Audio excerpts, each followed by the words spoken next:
दोस्तों सोमवार से तकरीबन 53 किलोमीटर रात के 1:30 बजे जब ट्रेन अचानक रुक गई तो पहले लगा कि शायद किसी दूसरी ट्रेन को पासिंग के लिए ट्रेन रुकी होगी, पर फिर ध्यान आया कि ये तो सिंगल लाइन वाली ट्रैक है, फिर भला ट्रेन यहाँ क्यों रुकी है। मैं जिज्ञासावश अपने बर्थ से उठा और बोगी के गेट की तरफ बढ़ा। फिर जब मैं बोगी के गेट पर पहुंचा तो मैंने देखा कि ट्रेन से काफ़ी दूर एक स्टेशन है, जो कि बड़ी हैरानी वाली बात थी, क्योंकि रेलवे ट्रैक तो स्टेशन के प्लेटफार्म से तो लगा ही होता है, फिर यहाँ रेलवे ट्रैक से इतनी दूर प्लेटफार्म बनाने का भला क्या वजह रही होगी। मैं अभी हैरानी भरी नज़रों से उस स्टेशन को ही देख रहा था कि तभी पीछे से किसी ने मुझे ज़ोर से धक्का दिया, जिस वजह से मैं बोगी से बाहर गिर पड़ा। मैं इससे पहले उठकर वापस ट्रेन में चढ़ता कि तभी मुझे लगा कि मेरे ऊपर कुछ बहुत भारी भरकम चीज़ रख दी गई हो, जिस वजह से मैं हिल तक नहीं पा रहा था। वो दबाव इतना ज़्यादा था कि मैं सांस भी बड़ी मुश्किल से ले पा रहा था। इसी बीच मेरी ट्रेन भी खुल गई और मैं चाहकर भी ट्रेन में नहीं चढ़ पाया, और जब ट्रेन वहाँ से गुजर गई तो उसकी कुछ देर के बाद वो भारीपन एकदम से महसूस होना ख़त्म हो गया। हालांकि मेरी धड़कनें अभी भी बेहद तेज़ हो रखी थी। वो एहसास ही इतना डरावना था कि मेरे हाथ पैर भी थरथरा रहे थे। खैर कुछ देर वहीं खड़े रहने के बाद जब मेरी सांसें नॉर्मल हुई तो मैंने आसपास देखा, जहाँ सिर्फ उस इकलौते स्टेशन के अलावा दूर दूर तक कुछ भी नहीं था। मेरी ट्रेन तो छूट चुकी थी, लिहाजा अगली ट्रेन के बारे में पता करने के लिए मैं उस स्टेशन की तरफ बढ़ा। फिर जब मैं उस स्टेशन के करीब पहुंचा तो मेरी पहली नज़र उस स्टेशन पर लगे बोर्ड पर गई, जिस पर लिखा हुआ था एकांत जंक्शन। उस स्टेशन का नाम जानकर मैं मन ही मन ये सोचने लगा कि बड़ा सही नाम रखा है। फिर जब मैं उस स्टेशन में दाखिल हुआ तो मैंने पाया कि पूरा का पूरा स्टेशन खाली पड़ा है। हालांकि वहाँ की लाइट्स और पंखे, प्लेटफार्म पर लगी बड़ी बड़ी घड़ियाँ सब दुरुस्त काम कर रहे थे, पर कोई काम करता हुआ और ना ही चलता हुआ वहाँ पर दिखाई दे रहा था। स्टेशन अपने नाम की ही तरह एकांत पड़ा हुआ था। फिर जब मैं स्टेशन से बाहर निकला तो स्टेशन के बाहर कुछ दुकानें दिखी, जिनमें से अभी भी कुछ दुकानें खुली हुई थी, जहां पर कुछ लोग मौजूद थे। लोगों को वहां देखकर मेरी घबराहट जो लगातार बढ़े जा रही थी, अब उससे भी थोड़ी राहत मिल गई थी। मैं ये जानने के लिए कि स्टेशन का स्टाफ कहाँ पर लापता हो गया है, एक दुकान की तरफ बढ़ा जो समोसे वाले की दुकान थी।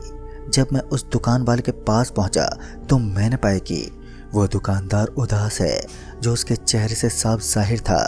फिर जब मैंने उस समोसे वाले को टोकते बोला, अरे भाई साहब यहाँ स्टेशन पर कोई है या फिर नहीं। उस समोसे वाले ने एक नज़र मुझे देखा और फिर अपने समोसे तलने में लग गया, जिस पर मैंने दोबारा उसे टोकते हुए कहा, अरे भाई साहब मैंने पूछा स्टेशन पर कोई स्टाफ क्यों नहीं है। पर इस बार भी उसने देखा तलक नहीं और वह अपने समोसे ही तलता रहा। मुझे भी उसका रवैया बड़ा ही बेकार लगा। पता नहीं कौन सी गुरूर में चोर था वो। खैर मैं भी अपना मुंह बनाता हुआ अगली दुकान की तरफ बढ़ गया, जहाँ पर कुछ लोग चाय पी रहे थे।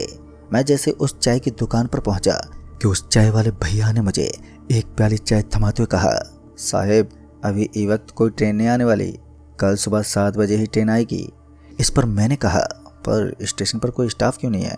इस पर उस चाय वाले भैया ने कहा, जब कोई ट्रेन ही नहीं आने वाली तो रेलवे कर्मचारी भला यहाँ पर क्या करेंगे। और ये बोलकर वो अपने काम में बिजी हो गया। और वहीं मैं ये सोचने लगा कि अभी तो 2 ही बजे हैं और बाकी की रात कैसे कटेगी। स्टेशन पर भी कोई नहीं है और मैं अभी ये सोच ही रहा था कि मैंने नोटिस किया कि वहाँ चाय पी रहे लोग मुझे ही घूरे जा रहे हैं, जिस पर मैंने उनसे पूछा भी, क्या बात है आप सब मुझे ऐसे क्यों घूर रहे हैं। मेरे ये पूछने पर उन लोगों ने तो कोई जवाब ही नहीं दिया, पर उस चाय वाले ने कहा, अरे ये सारे तो गूंगे हैं। चाय वाले भैया की बात सुनकर तो मैं थोड़ा हैरान हो गया, क्योंकि वो सारे किसी अच्छे खासे और काफ़ी पढ़े लिखे लग रहे थे। उनकी सारी वेशभूषा को देखकर कोई ये अंदाज़ा नहीं लगा सकता था कि वो सारे गूंगे हैं। खैर मुझे अभी ये सोचना था कि रात कैसे काटी जाए। फिर जब मैंने उस चाय वाले से पूछा, भाई साहब यहाँ रात बिताने के लिए जगह मिल सकती है। इस पर उस चाय वाले ने कहा, साहब आपको सुबह की 7 बजे की ट्रेन पकड़नी है कि नहीं।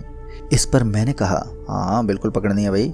और मेरे इतना बोलते ही उस चाय वाले ने कहा, फिर चलते फिरते रहिए और कोशिश कीजिएगा कि नींद की झपकी भी आपको ना आए, नहीं तो 7 बजे वाली ट्रेन नहीं पकड़ पाओगे। उस चाय वाले की बात मेरे पल्ले नहीं पड़ी और मैंने उसे दोबारा पूछना ठीक नहीं समझा। तभी मैं वहाँ से उठा और रात बिताने के लिए आसपास जगह ढूंढने लगा और देखते ही देखते रात के 3 बज गए और अब मेरी भी आंख भारी होने लगी थी। फिर जब मुझे बर्दाश्त नहीं हुआ तो मैं वहीं पास के बेंच पर लेट गया और इसी बीच में कब गहरी नींद में खो गया मुझे तो पता ही नहीं चला। फिर जब मेरी आंख खुली तो मैंने पाया कि अभी भी काफ़ी अंधेरा है, तो मैं एक बार फिर सो गया। पर अब मुझे नींद नहीं आ रही थी, लिहाजा मैं उठकर बैठ गया और मैं अभी उठकर बैठा ही था कि उसी चाय वाले ने मुझे आवाज़ देते हुए कहा, साहब छूट गई ना ट्रेन, मैंने कहा था ना कि मत सोना, पर आप माने ही नहीं। इस पर मैंने जवाब देते हुए कहा, अरे भाई साहब अभी तो रात ही है, ट्रेन तो 7 बजे की है ना। इस पर वो चाय वाला कुछ कहने की जगह पर मुस्कुराकर अपने काम में लग गया और मुझे उलझन में छोड़ गया। पर अब तक मेरे मोबाइल की बैटरी भी ख़त्म हो चुकी थी, जिस वजह से मुझे टाइम का पता भी नहीं चल पा रहा था। फिर जब मैंने आसपास के दुकानदारों से वक्त पूछा तो मैंने पाया कि किसी दुकानदार के पास घड़ी ही नहीं है। फिर मुझे ध्यान आया कि स्टेशन के प्लेटफार्म पर घड़ी लगी हुई है। मैं फ़ौरन ही प्लेटफार्म पर पहुंचा और जब वहां लगी घड़ी में वक्त देखा तो मैं ये देखकर चौंक गया कि उस घड़ी में तो रात के 22 यानी कि 10 बज रहे थे, जबकि मुझे अच्छे से याद है कि मैं जब यहाँ पर पहुंचा था तब इस घड़ी में 1:45 बज रहे थे। फिर ये घड़ी रात के 10 बजे का टाइम क्यों दिखा रही थी? उस वक्त मेरा दिमाग एक पल में चकरा सा गया। फिर मैं कुछ देर तक उस घड़ी को वहीं एकटक देखता रहा। फिर जब मेरा ध्यान उस घड़ी से हटा तो मेरी नज़र प्लेटफार्म पर घूम रहे उन्हीं 4 गूंगे लोगों पर गई जो मुझे चाय की दुकान पर घूर रहे थे। पता नहीं क्यों वो चारों मुझे कुछ अजीब से लग रहे थे। खैर मैंने उस वक्त उन लोगों को टोकना ठीक नहीं समझा और वापस उस चाय वाले के पास पहुंचा। मैं अभी उस चाय वाले के पास पहुंचा ही था कि चाय वाले ने मुस्कुराते हुए कहा, क्यों साहब हो गए तसल्ली? इस पर मैंने कहा, क्या तसल्ली, स्टेशन की घड़ी खराब हो रखी है। इस पर वो चाय वाला बोला, स्टेशन की घड़ी बिल्कुल ठीक है, आपको जल्दी ये समझ में आ जाएगा। और इतना कहने के बाद वो चाय वाला वापस से अपने काम में लग गया। वहीं मुझे अभी भी ये यकीन हो रहा था कि मैं लगभग पूरे 18 से 20 घंटे सोता रहा। मैं वापस स्टेशन के प्लेटफार्म पर गया और पास के बेंच पर बैठकर उस घड़ी को घूरने लगा। धीरे धीरे वक्त बीतता रहा और फिर जब मुझे ट्रेन की हॉर्न सुनाई पड़ी तो मेरा ध्यान उस घड़ी से हटकर दूर पटरियों की तरफ गया जहाँ एक ट्रेन रुकी हुई थी। मैं उस ट्रेन को देखते ही ट्रेन की तरफ भागा, पर इससे पहले मैं उस ट्रेन तक पहुंच पाता कि ट्रेन निकल गई और मैं चीखता चिल्लाता ही रह गया। मेरे पास एक मौका था यहाँ से निकलने का और वो भी मेरे हाथ से निकल चुका था। तभी मैं अपना सिर झुकाए वापस से स्टेशन की तरफ जाने के लिए जैसे ही पलटा कि मुझे किसी के कराहने की आवाज़ सुनाई पड़ी। फिर जब मैं पीछे पलटा तो मैंने देखा कि पटरियों के बगल में कोई औंधे मुँह गिरा पड़ा है और ये देखते ही मैं फ़ौरन ही उसके पास गया और सहारा देते हुए उसे उठाया, पर वो अभी भी पूरी तरह अपने होश में नहीं था। मैंने उसके गालों पर थपथपाकर उसे होश में लाने की कोशिश की, पर कोई फ़र्क ही नहीं पड़ा उसे। लिहाजा मैं उसे किसी तरह स्टेशन पर ले आया और मैंने अभी उसे स्टेशन की बेंच पर लेटाया ही था कि उसे होश आ गया और वो आदमी होश में आते ही चिल्लाते हुए बोला, किसने धक्का मारा मेरे को?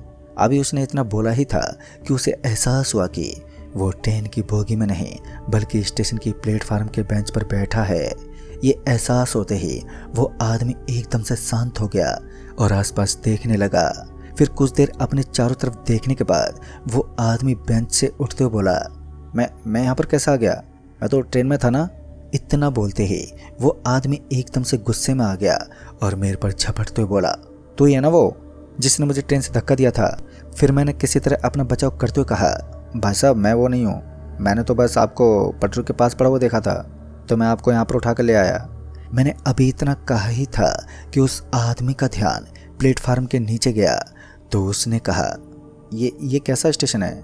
इस पर मैंने जवाब देते हुए कहा, भाई साहब पटरियाँ तो हैं यहाँ से कुछ दूर आगे को।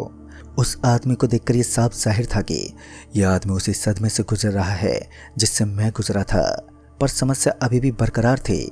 फिर किसी तरह मैंने उस आदमी को शांत किया और उसे मेरे साथ हुई हर बात बता दी। मेरी बात सुनने के बाद वो दंग रह गया। हालांकि उस आदमी को मेरी बात पर उतना भरोसा नहीं हुआ, पर उस समय उस आदमी ने यह जाहिर नहीं होने दिया। खैर अब हम दोनों को ही यहाँ से निकलना था। जहाँ मुझे फिर से 7 बजे वाली ट्रेन के आने का इंतज़ार था तो वहीं उस आदमी को यानी कि रुद्र को ये ख्याल आया कि ट्रेन का वेट क्यों करना, किसी दूसरी सवारी से निकल जाते हैं। वैसे तो ये ख्याल मेरे को भी आया था, पर रात के अंधेरे और अकेलेपन की वजह से मैंने ऐसा नहीं किया। पर अब रुद्र का साथ मिल गया था तो ऐसे में हम दोनों स्टेशन से निकलकर कोई दूसरा जरिया खोज सकते थे। लिहाजा हम दोनों इसी विचार के साथ स्टेशन के बाहर निकले। अभी हम दोनों स्टेशन से बाहर निकले ही थे कि हमारी नज़र चीखते चिल्लाते हुए उन्हीं 4 लोगों पर गई जो गूंगे थे। फिर जब हम दोनों उनके करीब पहुंचे तो हमने देखा कि उन चारों का चेहरा लाल हो रखा है। अभी हम दोनों उनके लाल पड़े चेहरों को ही देख रहे थे कि वो चारों वहां से चीखते हुए दूर चले गए। और जब मैंने उस चाय वाले से पूछा तो उसने समोसे वाले की तरफ इशारा किया। फिर जब मैंने समोसे वाले की तरफ देखा तो मैंने पाया कि उसकी समोसे की कढ़ाई नीचे पलटी हुई है और चारों तरफ खौलता हुआ तेल फैला हुआ है। कुछ तो था जो मुझे अभी तक समझ में नहीं आया था, पर इस वक्त मैं किसी और झमेले में नहीं पड़ना चाहता था, जिस वजह से हम दोनों चुपचाप वहां से निकल गए। स्टेशन से काफ़ी दूर आने के बाद जो सबसे पहली चीज़ हम दोनों को खटकी वो ये थी कि यहाँ से दूर दूर तक कोई चौड़ा रास्ता नहीं था। सिर्फ 2 से 3 फीट चौड़ी कच्ची सड़क थी।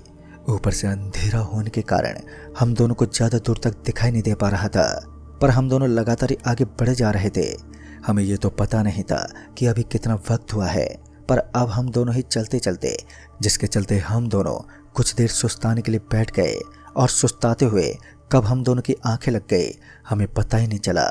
और जब आंख खुली तो अभी भी रात जो की तोप बनी हुई थी। हम दोनों वहां से उठे और आगे चल पड़े। हम दोनों ऐसे आगे बढ़ते और जब थक जाते तो सुस्ताने रुक जाते और जब भी आंख खुलती तो रात ही रहती। बीतते वक्त के साथ अपनी हालत देखकर हम दोनों की समझ में आ गया था कि यहाँ से निकलने का सिर्फ एक ही रास्ता है, वो है सुबह 7 बजे वाली ट्रेन। पर दिक्कत तो ये थी कि हम चाहकर भी सुबह तक जगे नहीं रह पाते थे, पर हमें किसी तरह जगे ही रहना था और शायद वो चाय वाला इसमें हमारी कोई मदद कर सकता था। लिहाजा हम दोनों इस उम्मीद के साथ उस एकांत जंक्शन की तरफ मुड़े। हालांकि हमें अभी ये भी नहीं पता था कि हम स्टेशन से कितना दूर चले आए हैं, पर संजोग से रुद्र को रेलवे ट्रैक दिख गया और हम दोनों उस रेलवे ट्रैक के सहारे एकांत जंक्शन की तरफ बढ़ने लगे। हमें ये तो पता था कि स्टेशन तक पहुंचने में हमें काफ़ी लंबा वक्त लगेगा, पर कितना वक्त लगेगा इसका बिल्कुल भी अंदाज़ा नहीं था।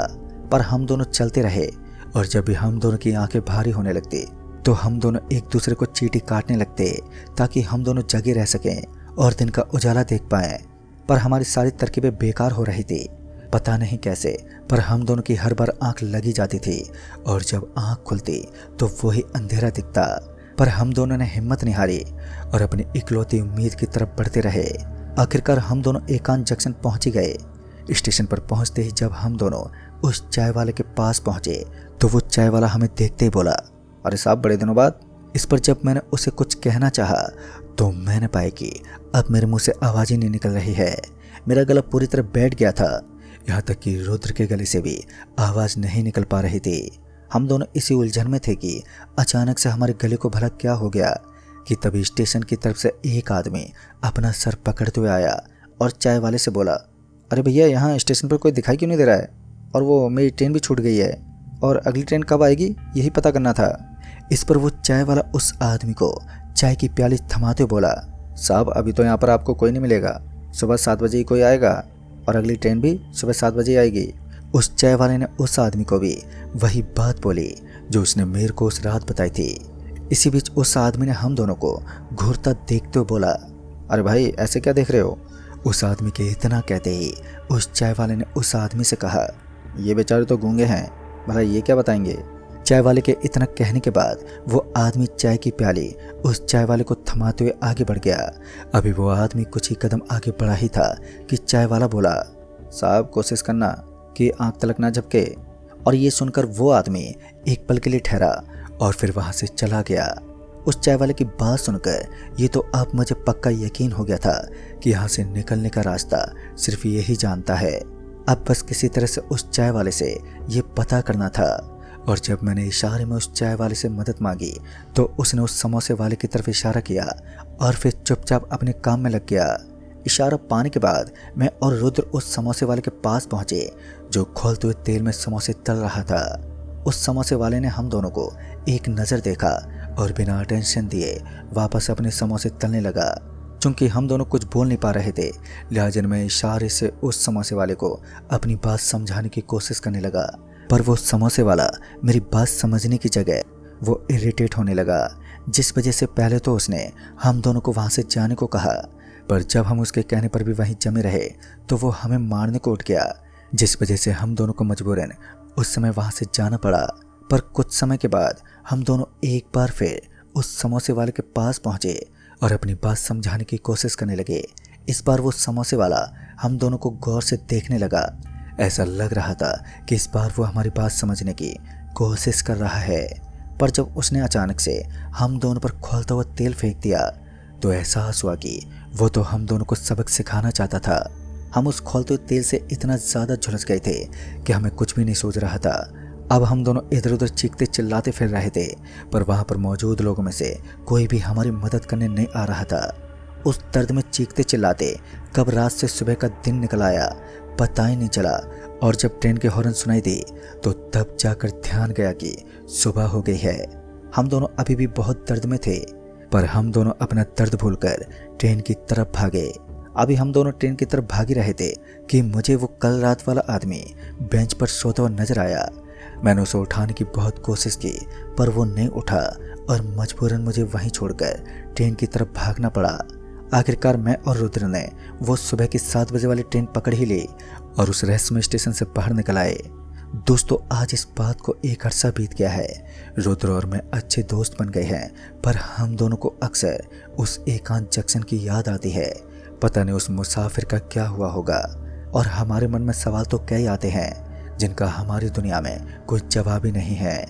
तो दोस्तों, इस कहानी में बस इतना ही। कहानी आपको पसंद आई हो तो वीडियो को लाइक शेयर जरूर कर दें, और साथ ही हमें नीचे कमेंट बॉक्स में ज़रूर बताएं। तो मैं आपका दोस्त राजकुमार जल्द ही मिलूंगा ऐसी एक और नई कहानी के साथ। तब तक के लिए बाय एंड टेक केयर।